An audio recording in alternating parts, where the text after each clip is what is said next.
Assalamualaikum warahmatullahi wabarakatuh. Terima kasih Tuan Imam, dihormati ahli-ahli jawatan kuasa masjid, tuan-tuan dan puan-puan, hadirin hadirat yang dimuliakan Allah Azza wa Jalla sekalian. Innal hamdalillah nahmaduhu wa nasta'inuhu wa nastaghfiruh wa na'udzu billahi min syururi anfusina wa min sayyiati a'malina, man yahdihillahu fala mudhillalah wa man yudlil fala hadiyalah. Asyhadu an la ilaha illallah wahdahu la syarikalah wa asyhadu anna Muhammadan abduhu wa rasuluh.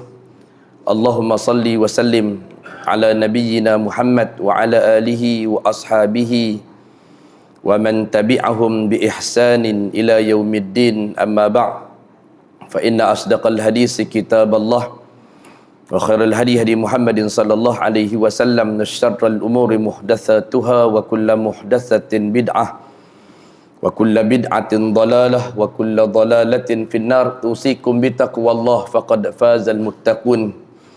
Ya ayyuhalladzina amanu taqullaha haqqa tuqatih wa la tamutunna illa wa antum muslimun. Alhamdulillah, bersyukur kita kehadrat Allah Subhanahu wa taala kerana dengan limpah kurnia-Nya kita dapat berkumpul sekali lagi pada malam ini untuk sama-sama kita meneruskan kuliah maghrib 2 bulanan kita ini. Mudah-mudahan Allah Subhanahu wa taala akan menganugerahkan kebaikan dan kebajikan kepada kita semua insya-Allah, serta memberikan petunjuk yang terbaik untuk kita semua dalam menjalani kehidupan dan persediaan menuju kepada Allah Azza wa Jal, dalam keadaan kita akan dibangkitkan di hadapan Allah pada hari yang dinyatakan oleh Allah Azza wa Jal, yauma yunfa'u malun wala banun illa man atallaha biqalbin salim, yang mana pada hari tersebut tidak akan bermanfaat harta benda dan juga anak pinak kita, melainkan mereka yang datang menghadap Allah Azza wa Jal dengan hati yang selamat, hati yang sejahtera insya-Allah. Hadirin hadirat yang dimuliakan Allah, sambungan daripada perbahasan tajuk takut kepada Allah. Pada kuliah yang lalu kita telah berkongsikan berkaitan dengan takutnya baginda Nabi kita Muhammad sallallahu alaihi wasallam kepada Allah Subhanahu wa taala tatkala beliau mendengar Abdullah ibn Mas'ud radhiyallahu anhu membaca Suratul Nisa pada ayat yang ke-41, di mana apabila Abdullah ibn Mas'ud membaca Suratul Nisa sampai pada ayat yang ke-41 di mana Allah berfirman, fa kaifa idza ji'na min kulli ummatin bi syahidin wa ji'na bika 'ala haula'i syahidah. Maka bagaimanakah halnya orang-orang kafir nanti apabila kami menghadirkan seseorang saksi, yakni Rasul daripada tiap-tiap umat, dan kami menghadirkan kamu wahai Muhammad sebagai saksi atas mereka itu sebagai umatmu. Satu ayat yang menyatakan dengan jelas bahawa setiap manusia akan dibangkitkan di hadapan Allah, dan setiap orang Rasul akan dipertanggungjawabkan di hadapan Allah Subhanahu wa taala di atas sesuatu perkara yang dilakukan oleh umatnya. Nabi sallallahu alaihi wasallam dia akan dipertanggungjawabkan untuk seluruh umatnya. Daripada hari baginda sallallahu alaihi wasallam diutuskan sebagai nabi dan rasul, dan sehinggalah kepada hari kiamat Allah Azza wa Jalla, hari di mana Allah Subhanahu wa taala akan menggulung 7 lapisan langit dan bumi ini, dan kesemuanya adalah umat baginda Nabi kita Muhammad sallallahu alaihi wasallam. Dan Nabi sallallahu alaihi wasallam gerun dan takut kepada Allah Subhanahu wa taala, kerana Allah telah menyatakan bahawa setiap umat itu akan dibangkitkan dan ada satu orang saksi, dan saksi itu ialah setiap orang nabi dan rasul dan diutuskan oleh Allah Azza wa Jal untuk umat tersebut. Satu orang nabi yang insya Allah confirm dijamin syurga oleh Allah Azza wa Jal. Satu orang nabi yang telah pun melihat Allah Subhanahu wa taala dalam peristiwa Isra' dan juga Mi'raj. Satu orang Nabi yang telah menerima Al-Quran daripada Allah Azza wa Jal. Satu orang Nabi yang telah pun disucikan hatinya, jiwa raganya, dan dibimbing. Dan Nabi itu akan menjadi contoh tauladan kepada seluruh umat. Nabi yang seumpama dengan ini pun, apabila diberitakan akan catatan ataupun cerita tentang menghadap Allah Azza wa Jal, yauma yaqumun nasu li rabbil alamin, kata Allah dalam ayat yang lain dalam surah Al-Mutaffifin pada ayat yang ke-6, ayat yang menyebabkan ayat yang menyebabkan Ibnu Abi Zaib tidak jadi untuk bangun memberikan penghargaan dan penghormatan kepada Khalifah Bani Abbasiyah yang bernama Al-Mahdi. Saat Al-Mahdi masuk ke dalam Masjidin Nabawi, dan kesemua orang yang berada di dalam Masjidin Nabawi bangun memberikan penghormatan kepada Al-Amirul Mukminin daripada Khalifah Bani Abbasiyah, Khalifah Al-Mahdi. Namun dilihat ada satu orang di hujung sana tidak bangun memberikan penghormatan kepadanya. Dan orang itu dikenali oleh Khalifah Al-Mahdi. Al-Mahdi terus menuju kepada Ibnu Abi Zaib dan menanyakan, wahai Ibnu Abi Zaib, apa masalah kamu dengan aku? Apa yang tak kena dengan diriku, wahai Ibnu Abi Zaib? Kenapakah di saat orang lain semua dapat bangun untuk memberikan penghormatan kepada aku, lantas engkau tidak dapat untuk melakukan hal yang demikian? Khabarkan kepada aku, wahai Ibnu Abi Zaib, apa yang engkau ingin kongsikan dengan aku? Kata Ibnu Abi Zaib, aku memohon kemaafan daripadamu, wahai Khalifah Al-Mahdi.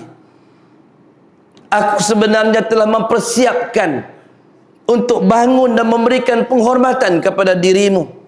Siapa aku untuk tidak bangun memberikan suatu bentuk penghormatan kepada satu orang khalifah untuk umat Islam? Aku telah mempersiapkan kuda-kudaku untuk bangun memberikan penghormatan kepada kamu.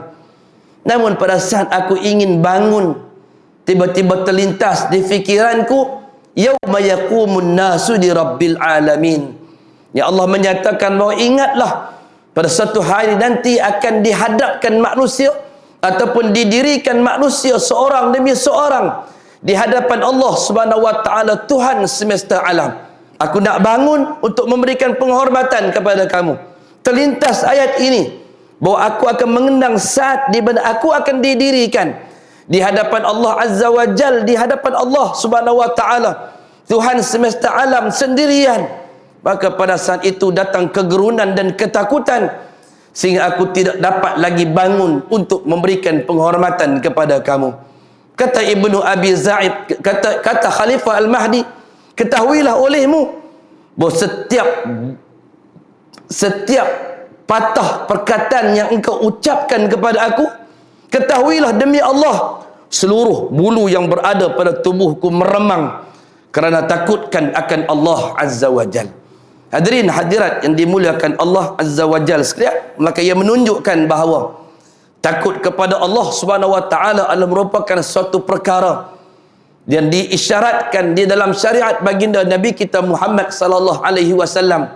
Mudah-mudahan daripada rasa gerun dan takut kepada Allah itu akan membawa kepada kita kebaikan untuk kita mendekatkan diri kita kepada Allah Azza wa Jal, untuk sama-sama kita menyempurnakan ibadah dalam kehidupan kita seharian sebagaimana yang ditunjukkan oleh baginda Nabi kita Muhammad sallallahu alaihi wasallam, insya-Allah. Dalam sebuah riwayat yang dikeluarkan oleh Al-Imam Ibn Katsir, ini sambungan daripada kuliah yang lalu. Dalam kitabnya Bidayah wa Nihayah mengatakan pada suatu hari Khalifah Umar bin Abdul Aziz radhiyallahu anhu melaksanakan salat hari raya bersama khalayak ramai. Setelah selesai melaksanakan salat, dia pulang ke rumahnya. Lalu orang ramai mendatanginya dengan membawa kenderaan untuk dikenderainya. Tetapi Khalifah Umar bin Abdul Aziz berkata, jauhkan kenderaan itu daripada aku. Aku hanyalah seorang daripada kalangan kaum muslimin yang berada di atas muka bumi Allah Azza wa Jal. Tatkala Khalifah Umar bin Abdul Aziz melintasi tempat pemakaman, perkuburan, Dia memerhatikannya lalu berkata, keselamatan bagi kalian, tempat kaum orang beriman. Kemudian beliau berkata, ya Allah, berapa banyak orang-orang yang berpipi halus dan mata bercelak di dalam kubur pada saat ini. Kemudian beliau berkata kepada Amir, gubernur, para menteri yang mengiringi dia, dan semua manusia yang berada dalam rombongan pada hari tersebut, sambil melihat ke arah mereka, beliau mengatakan seolah-olah mereka ini dahulu, yakni penghuni kubur ini, tidak pernah makan bersama dengan orang-orang yang makan. Seolah-olah mereka yang kita saksikan hari ini ada di dalam lubang-lubang kubur pada hari ini, seolah-olahnya mereka tidak pernah minum dengan orang-orang yang pernah minum daripada kalangan kita. Seolah-olah mereka di sana tidak pernah berseronok seperti mana kita berseronok pada hari ini dalam dewan-dewan yang indah. Seolah-olah mereka pada hari ini tidak pernah memakmurkan istana-istana yang ada di atas muka bumi Allah Azza wa Jal. Lalu Khalifah Al-Amirul Mukminin Umar bin Abdul Aziz mengeraskan suaranya dan berkata kepada penghuni kubur, wahai kematian, apakah yang telah engkau perbuatkan kepada para kekasih kami? Wahai kematian, apakah yang telah engkau perbuatkan kepada para kekasih kami? Dia tanya, dia diam. Gubernur, para menteri yang duduk di belakang, semua terdiam melihat Khalifah Umar bin Abdul Aziz berbicara, bercakap dengan kubur yang ada di hadapannya, dengan menyatakan, wahai kematian, dan ini kematian yang telah menjemput mereka yang berada di dalam lubang kubur pada hari ini. Wahai kematian, apakah yang telah kalian lakukan kepada kekasih-kekasih kami? Dia sendiri bertanya dan kemudian dia diam, tidak menjawab apa yang ditanyakan olehnya. Kemudian dia berkata, apakah yang kalian ketahui dan apakah kalian mengetahui jawapan daripada kematian itu? Dikalih tanya dekat menteri-menterinya, adakah kalian semua tahu tentang apa yang dilakukan oleh kematian kepada para kekasih kita di sana? Kemudian para menteri menjawab, kami tidak tahu, wahai Amirul Mukminin. Kemudian saya telah membuat kedua-dua matanya berwarna biru.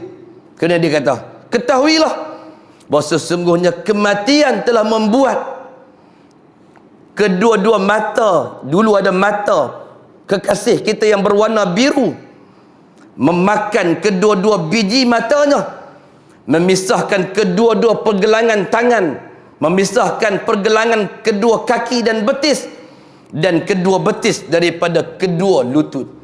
Kematian tu dia mai buat apa? Kata Amirul Mukminin Umar bin Abdul Aziz, yang dirakamkan oleh Al-Imam Ibn Katsir dalam kitabnya Bidayah wa Nihayah, kematian tu dia akan buat kekasih kita yang berwarna biru, dia makan biji mata yang berwarna biru tu.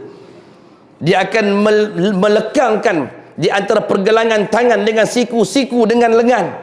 Dia akan melekangkan di antara tulang betis dengan pinggang, paha dengan pinggang, dan dia akan melekangkan di antara tulang paha dengan tulang betis, dan melekangkan daripada kedua-dua lututnya. Sambil dia jawab, kemudian dia menangis dan pengsan di hadapan perkuburan tersebut. Dipapah, diangkat oleh para menterinya balik ke istana. Hadirin hadirat yang dimuliakan Allah Azza wa Jalla sekalian, ini keadaan ziarah. Ini kenalah dengan apa yang dinamakan dengan ziarah. Ziarah yang memberikan rasa keinsafan, ziarah yang mengingatkan kita kepada hadis Nabi SAW, ziarahlah kubur, fa innahu tuzakkiratul akhirah. Karena ziarah kubur itu akan memberikan peringatan kepada kamu tentang hari akhirat. Hari ini ziarah kubur yang dilakukan oleh sebahagian aliran bukan. Kubur dijadikan sebagai tempat berseronok, seperti yang sering kita sebutkan dalam kuliah kita sebelum ni. Kubur dibawa kompang, kubur dibawa seruling, kubur diadakan hadrah dengan main kompang, dengan keseronokan. Itu tidak membawa erti kepada ziarah kubur yang dianjurkan oleh baginda Nabi kita Muhammad sallallahu alaihi wasallam. Adakah Al-Amirul Mukminin Umar bin Abdul Aziz minta sesuatu daripada penghuni kubur? Dalam catatan Al-Imam Ibn Katsir, adakah Khalifah Umar bin Abdul Aziz mendoakan sesuatu agar dia dikurniakan dengan keberkatan ahli kubur dan sebagainya? Tidak. Yang ada cuma catatan kepada para menterinya. Apakah yang dilakukan oleh kematian kepada penghuni kubur? Adakah diceritakan bahawa bahawa Umar bin Abdul Aziz mengadakan satu ritual, mengadakan satu bentuk aktiviti ibadah di kubur? Dia tidak melakukan hal yang demikian. Adakah dia pergi baca Yasin di kubur? Dia pergi buat khatam Quran di kubur? Dia tidak melakukan hal yang demikian kerana dia tahu perkara tersebut dilarang oleh baginda Nabi kita Muhammad sallallahu alaihi wasallam. Siapakah yang lebih faqih dalam urusan agama Islam? Siapakah yang lebih awal menerima Islam daripada masyayikh ataupun ulama yang ada pada hari ini? Jika nak dibandingkan dengan kefaqihan dan kecerdasan dan kebijaksanaan dan keislaman yang dianuti oleh Umar bin Abdul Aziz, khalifah Islam yang terkenal ini. Hadirin hadirat yang dimuliakan Allah Azza wa Jal, ini menunjukkan bahawa setiap tabaqat ada sesuatu yang dikisahkan tentang keadaan ketakutan mereka kepada Allah Azza wa Jal. Lelaki yang mulia yang senantiasa takut kepada Allah beserta janjinya ini telah dimuliakan Allah dengan menjadikannya termasuk di kalangan orang-orang yang bahaya dunia dan akhirat, kata pengarang kitab kita insya-Allah. Dan setiap kali Khalifah Umar disebut, kita akan mendoakan semoga Umar bin Abdul Aziz dianugerahkan kebaikan dan kedudukan yang tertinggi di sisi Allah Subhanahu wa taala. Oleh kerana itu, ini catatan kisah saat kematian ataupun kisah kewafatan Khalifah Umar bin Abdul Aziz yang turut dikongsikan oleh pengarang kitab kita dalam bab ini. Oleh kerana itu, tatkala kematian menjemputnya pada hari raya Idul Fitri, Khalifah Umar bin Abdul Aziz dia wafat pada hari pertama hari raya Idul Fitri, sama dengan hari wafatnya Al-Imam Ahlul Hadis, iaitu Al-Imam Al-Bukhari rahimahullahu ta'ala. Imam Bukhari pun dia mati pada pagi hari raya Idul Fitri, mati pada pagi 1 Syawal. Umar bin Abdul Aziz pun dia wafat pada tanggal 1 Syawal. Semua orang keluar memakai pakaian baru menuju ke masjid untuk melakukan solat sunat Aidil Fitri. Dia duduk di istana, keluar dengan memakai jubah yang agak lusuh dan buruk. Keluar duduk di hadapan istana mengucapkan minal aidin wal faizin taqabbalallah minna wa minkum. Walaupun ucap balik hal yang sama. Orang menyatakan, wahai khalifah, kau masih belum bersiap untuk menuju ke masjid? Siapakah yang akan mengimamkan kami pada hari ini? Siapakah yang akan berkhutbah untuk kami pada hari ini? Kata Umar bin Abdul Aziz, silakan dahulu, jalan dulu, insya-Allah nanti aku akan menyusul kalian. Dia keluar, dia duduk tengok keramaian yang berlaku di kalangan rakyat jelata yang sedang berseronok menikmati pagi 1 Syawal seperti mana yang sering kita lakukan, dengan mengenakan pakaian yang baru, pakaian yang cantik untuk menuju ke rumah Allah Subhanahu wa taala, untuk mengucapkan kesyukuran kepada Allah di atas nikmat puasa Ramadan yang baru kita lalui dan nikmat pagi 1 Syawal yang mudah-mudahan kita keluar pada pagi hari tersebut dalam keadaan dosa-dosa kita telah pun diampunkan oleh Allah Azza wa Jalla. Dia keluar tapi tak mengenakan pakaian yang baru. Orang ramai bertanya kepadanya, wahai Amirul Mukminin, engkau tak pakai pakaian baru pada hari ini? Umar bin Abdul Aziz menjawab, saya melihat bahawa sesungguhnya seolah-olah ajal akan menjemputku pada hari ini dan saya akan bertemu dengan Tuhanku pada hari ini. Orang pula, khalifah ni pening ke? Kan? Kita tak sebutlah makan lemang banyak ke kan? Zaman tu tak ada lemang. Jadi kita memalsukan kisah pula kan. Apa masalah ni? Apa tak kena dengan khalifah pada pagi ni? Orang tengok dia macam ada satu yang benda yang tak kena. Dia kata, aku rasa macam dah nak dipanggil balik. Pergilah kamu dahulu untuk solat hari raya. Aku rasa macam aku akan bertemu dengan Tuhanku pada hari ini. tatkala isterinya Fatimah menjumpainya sementara orang lain sedang menuju ke masjid untuk menunaikan solat Aidilfitri, dia mengatakan, apa yang kamu lihat? Isteri dia kata, kamu tengok apa wahai suamiku? Wahai Amirul Mukminin, kau sedang pandang apa? Kenapa engkau tak bersiap untuk menuju ke masjid? Rakyat sedang menunggumu untuk mengimamkan solat Aidilfitri. Dia kata, ada sesuatu yang aku rasa lain pada hari ini. Aku rasa macam ada satu rombongan, ada satu rombongan yang akan ziarah aku pada pagi ini. Isteri dia seorang yang Fatimah bin Abdul Malik, sepupu dia sendiri. Umar bin Abdul Aziz, Fatimah bin Abdul Malik. Abdul Aziz dengan Abdul Malik ni bin Marwan, dua beradik. Patutnya daripada Abdul Malik bin Marwan tu dia turun khalifah tu, dia tak main jalur Abdul Aziz ni, tapi berkat doanya dia menginginkan jawatan khalifah itu. Dia rasa dia mampu untuk memikul jawatan khalifah. Dia tengok pak mertua dia ni, pak menakan dia ni memerintah dalam keadaan yang sangat-sangat tak bagus kan. Dia rasa dia menginginkan jawatan khalifah, dan dia berdoa kepada Allah untuk dia mendapat jawatan khalifah, dan dia dapat. Dia turun jalur tu mai ke sebelah anak menakan. Sedangkan ayah dia Abdul Aziz bukan seorang khalifah. Itu dia mendambakan Fatimah. Taqat nafsi ilal Fatimah. Dia sebut dua benda. Taqat nafsi ilal khalifah, taqat nafsi ilal Fatimah. Hatiku mendambakan jawatan khalifah, dia dapat. Hatiku mendambakan untuk mengahwini Fatimah, sepupu aku, Allah bagi. Al-an taqat nafsi ilal jannah. Sekarang kata Umar bin Abdul Aziz, hatiku merindukan untuk memperolehi syurga Allah Subhanahu wa taala. Mudah-mudahan Allah menganugerahkan kepada aku syurga, kata Umar bin Abdul Aziz. Dia kata ke isteri dia, kau keluar dulu daripada bilik aku. Ada satu rombongan yang aku lihat sedang datang menuju untuk menziarahi aku. Isteri seorang khalifah, isteri salihah, isteri yang tahu tentang ahwal dan kejiwaan serta kesolehan Umar bin Abdul Aziz. Dia tak kata kat lelaki dia, nyanyuk apa hantu ni pagi ni, pagi-pagi raya, siapa dia nak main ziarah ni, orang lain semua duk pergi mayang. Siapa nak main ziarah, siapa nak main ziarah kamu pagi raya? Dia tak kata macam tu. Dia faham suami dia bukan insan sebarangan. Suami dia bukan orang-orang biasa dalam bentuk kedudukan dan juga kesolehan dia kepada Allah Azza wa Jal. Akur dengan perintah sang suami, dia keluar meninggalkan kamar Umar bin Abdul Aziz menuju ke bahagian dapur.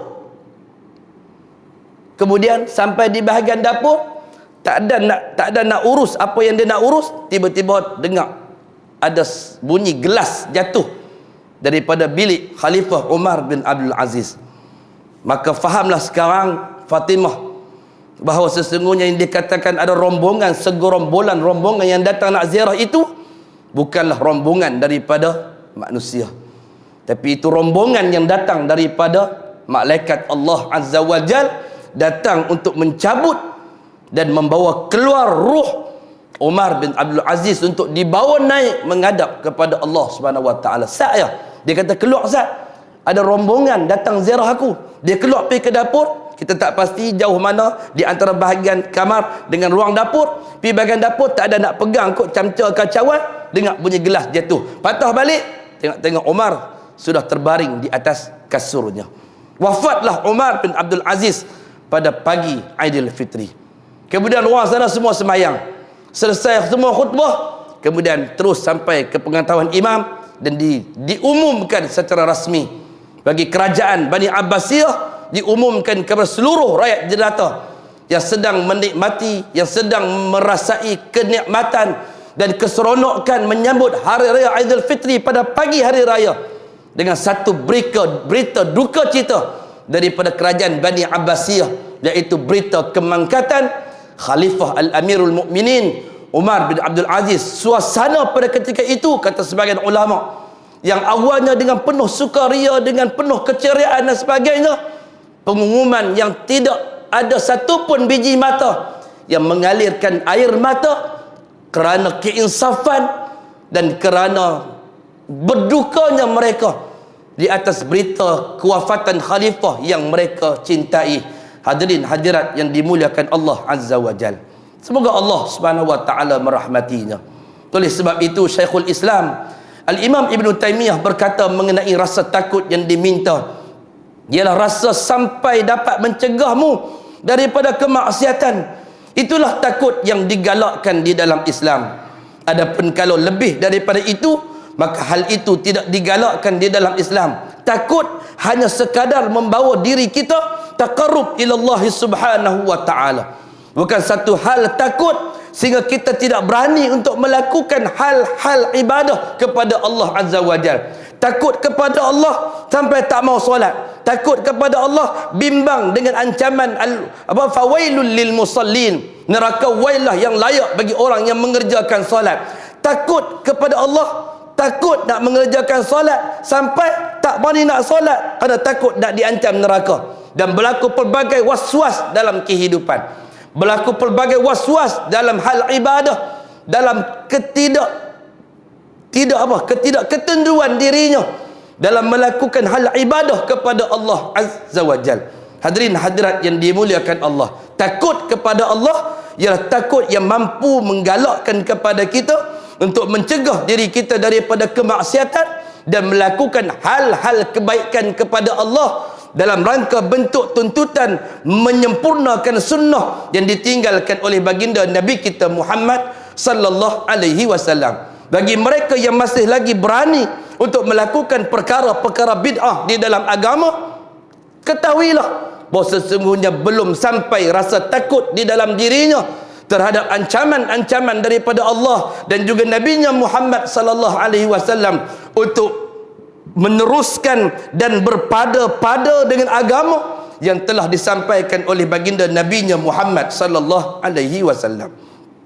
Dan salah satu kecemerlangan para sahabah ridwanullah alaihim ajma'in daripada kita ialah ketakutan mereka kepada Allah, zat yang maha hidup, zat yang maha mengatur semua urusan hamba-hambanya. Oleh kerana itu Al-Imam Ahmad ibn Hanbal dalam kitab Az-Zuhud dengan sanad yang jayyid, sanad yang baik, menyatakan bahawa Abu Bakar As-Siddiq radhiyallahu anhu, semoga Allah merahmatinya dengan rahmat yang luas, bersama beberapa orang sahabat radhiyallahu anhum masuk ke dalam satu perkebunan seorang lelaki daripada kaum Ansar di Madinah. Kebunnya banyak dengan pohon kurma yang sedang berbuah, ranting-rantingnya penuh dengan buah-buahan, sementara burung-burung bergayutan, berkicauan di pohon-pohon kurma tersebut. Para sahabat yang lain merasa kagum, gembira, seronok melihat keadaan taman kurma yang begitu indah. Sedangkan Abu Bakar radhiyallahu anhu tiba-tiba jatuh terduduk dan menangis teresak-esak. Ditanyakan kepadanya, wahai Khalifatul Rasulullah, apakah gerangan yang membuat anda jadi sedemikian? Apakah gerangan? Kenapa ni?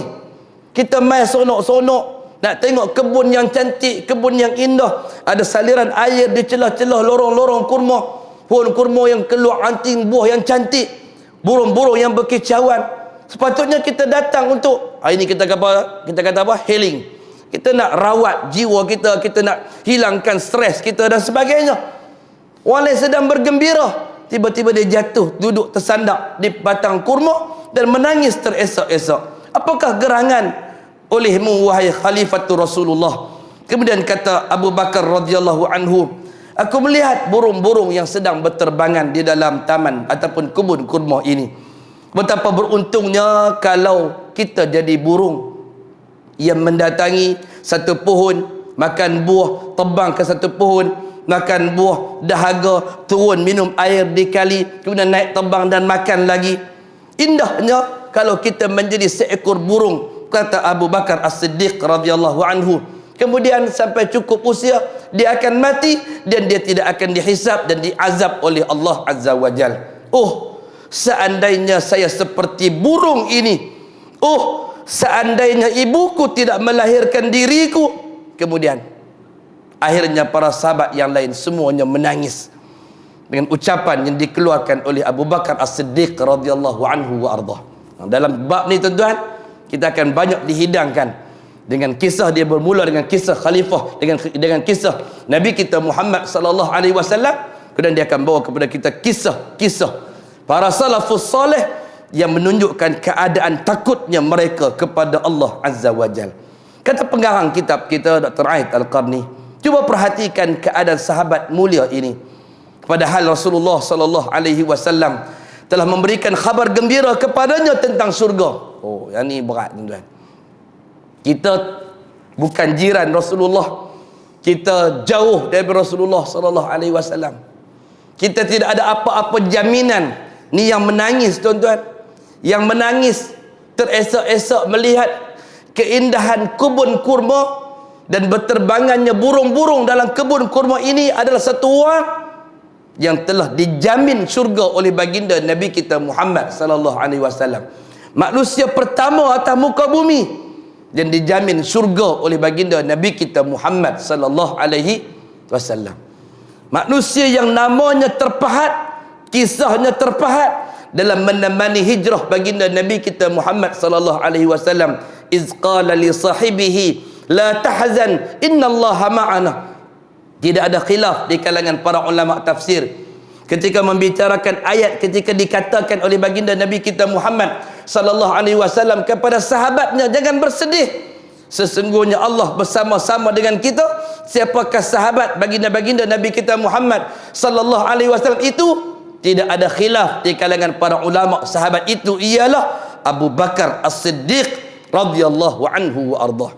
Satu orang yang bukan daripada ahlul baitin Nabi sallallahu alaihi wasallam.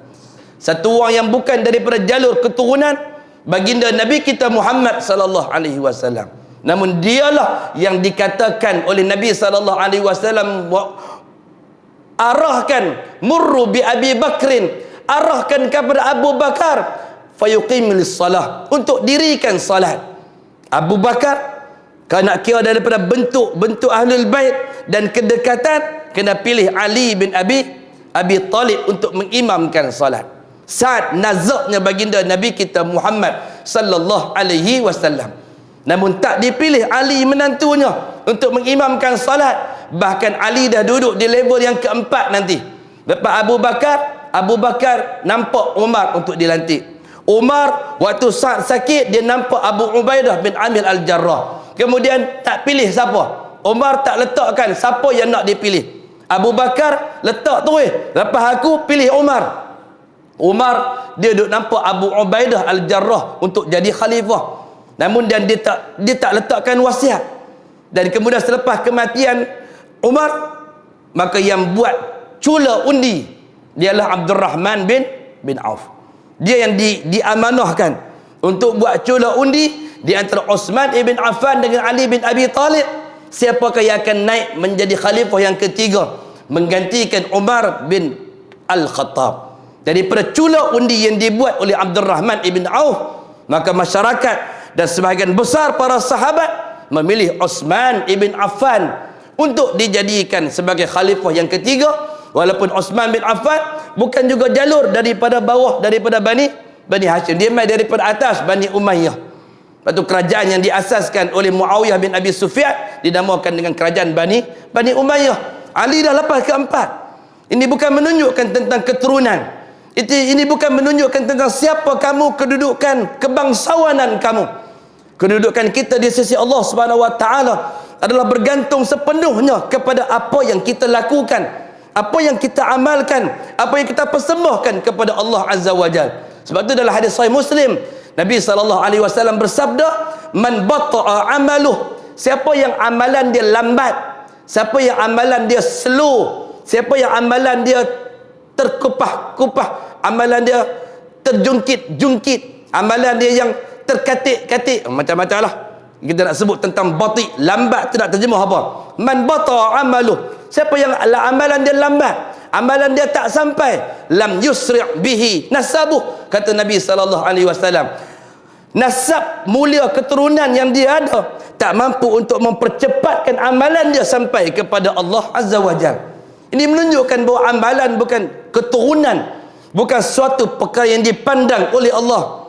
Bukan seperti sebahagian aliran yang hari ini, yang hanya mengangkat tokoh dan memuja tokoh hanya di kalangan ahlul baitin Nabi Muhammad sallallahu alaihi wasallam. Mai saja nama saya ahlul bait daripada Morocco lah, daripada Maghribi lah, muka cantik sikit, oh mulalah orang Melayu ni semua memandang wajahmu seolah-olah memandang wajah Rasulullah sallallahu alaihi wasallam. Oh, melihat budi pekertimu, oh seperti melihat budi pekerti. Ini semua merepek, tuan-tuan.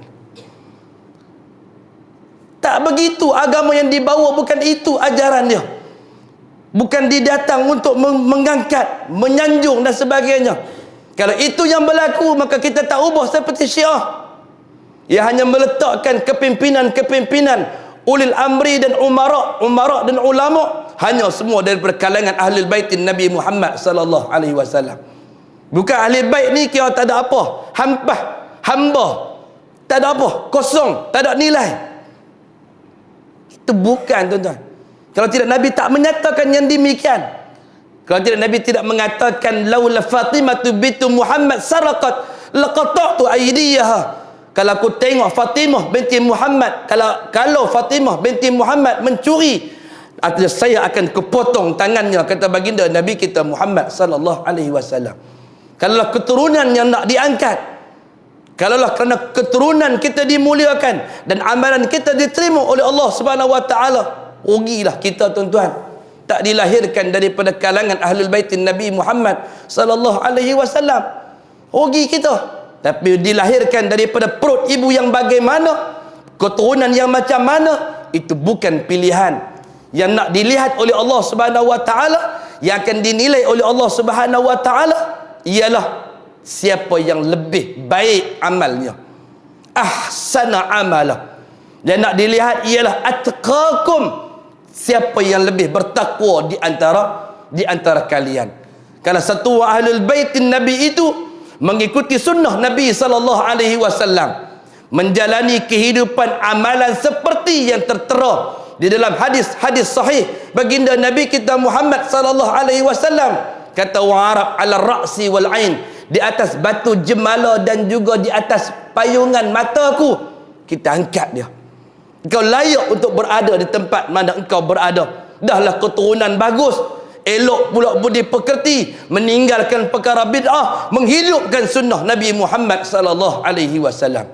Tapi kalau tidak kena dengan apa yang dibawa oleh Nabi sallallahu alaihi wasallam, hatta ahlul baitin Nabi sallallahu alaihi wasallam, kita tidak akan ikuti, kerana kita diperintahkan untuk mengikut Al-Quran dan juga sunnah Nabinya Muhammad sallallahu alaihi wasallam. Hadirin hadirat yang dimuliakan Allah Azza wa Jalla sekalian, maka kata pengarang kitab kita, lihatlah kepada sahabat yang mulia ini, sahabat yang dijanjikan syurga oleh baginda Nabi kita Muhammad sallallahu alaihi wasallam. Meskipun begitu, dia tetap takut dan menghitung-hitung dirinya, sehingga dia berkata, demi Allah, saya tidak pernah merasa aman daripada azab Allah meskipun salah satu kakiku sudah menginjak di dalam surga Allah Subhanahu wa taala, dengan jaminan surga daripada baginda Nabi kita Muhammad sallallahu alaihi wasallam, namun sebelah lagi kakiku masih berada di luar surga. Kerana hanya orang yang rugi sahaja yang akan merasa aman daripada azab Allah. Orang yang rugi sahaja dia akan merasa aman daripada azab Allah. Orang-orang yang akan dirugikan oleh Allah sahaja, yang rasa confirm dia akan masuk syurga, yang rasa confirm dia akan selamat daripada azab api neraka Allah Subhanahu wa taala. Orang yang begitu sahaja yang merasa dirinya aman daripada azab api neraka Allah Azza wa Jal. Bagi orang yang beruntung, dia bagaimana dia hidup, dia tidak akan pernah merasa aman daripada azab api neraka Allah Azza wa Jal. Dan itu yang ditunjukkan oleh para sahabah ridwanullah alaihim ajma'in.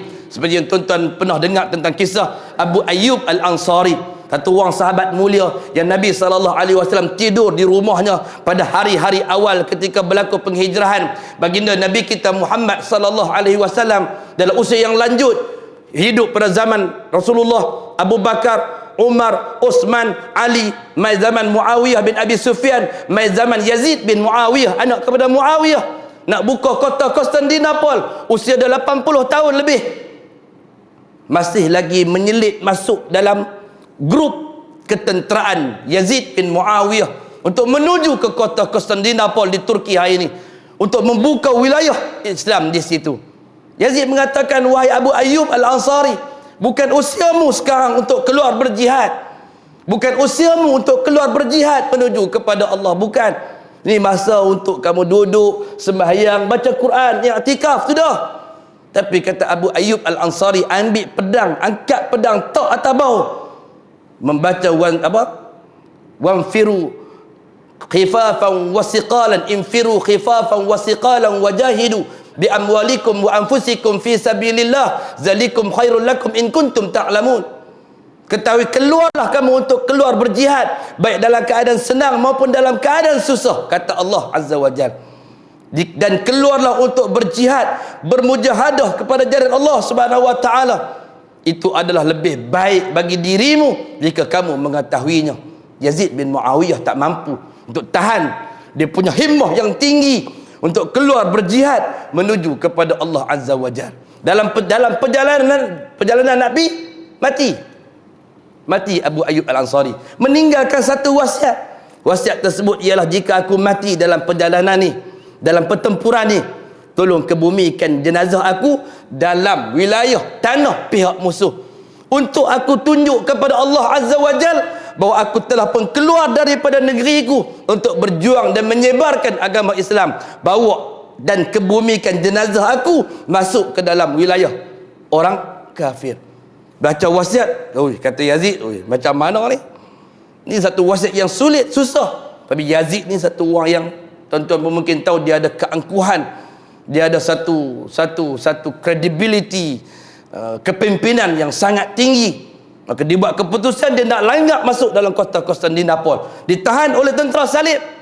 Tanya, nak pergi ke mana? Aku nak masuk dalam wilayah, aku nak kebumikan jenazah sahabat kami di sana. Kerana ini wasiat yang perlu untuk kami tunaikan, kata Yazid bin Muawiyah. Kata tentera salib, nak masuk silakan, nak tanam boleh tanam, tapi esok kami akan korek balik. Kata Yazid bin Muawiyah, kalau kamu korek jenazah sahabat kami, aku akan pastikan tidak ada satu orang Nasrani pun yang akan hidup atas muka bumi Allah.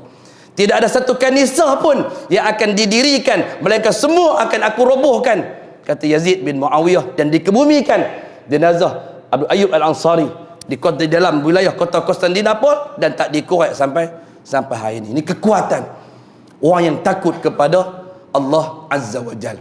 Hadirin hadirat yang dimuliakan Allah Subhanahu wa taala sekalian, ini satu orang di kalangan para sahabat ridwanullah alaihim ajma'in, diberikan kekuatan yang sedemikian untuk tidak merasa aman daripada azab api neraka Allah Azza wa Jalla. Oleh kerana itu, Al-Imam Ibn Qayyim Al-Jauziyah menyatakan, berapa banyak orang yang bersembahyang dalam saf yang pertama, mereka bersebelahan, tetapi nilai antara salat, antara satu yang dengan yang lain, bagaikan antara langit dan juga bumi. Kerana sebahagian manusia apabila melaksanakan salat, dia takut kepada janji Allah, takut untuk bertemu dengannya, takut untuk berhadapan dengannya. Dia juga mengingati bahawa dia akan berdiri seperti kedudukan salat ini pada hari kiamat Allah Azza wa Jal. Kerana manusia akan didirikan di hadapan Allah Subhanahu wa taala pada hari kiamat kelak, sebagaimana mereka berdiri pada waktu salat di hadapan, di dalam masjid, di dalam saf mereka di atas muka bumi Allah Subhanahu wa taala, sebagaimana hadis baginda Nabi kita Muhammad sallallahu alaihi wasallam yang akan kita bacakan pada tahun depan insya-Allah. Wallahu a'lam. Mudah-mudahan Allah Subhanahu wa taala memberikan kebaikan dan kebajikan kepada kita semua. Amin Allahumma amin. Sekian, assalamualaikum warahmatullahi wabarakatuh.